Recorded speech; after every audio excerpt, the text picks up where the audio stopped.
বন্ধু আমায় লিখছে চিঠি, হাতের লেখা মন্দ না। ছন্দে ছন্দে করছে বন্ধু আমার রূপের বন্দনা।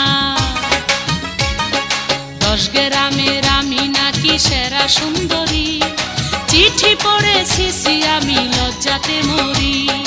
চিঠি পড়েছি আমি লজ্জাতে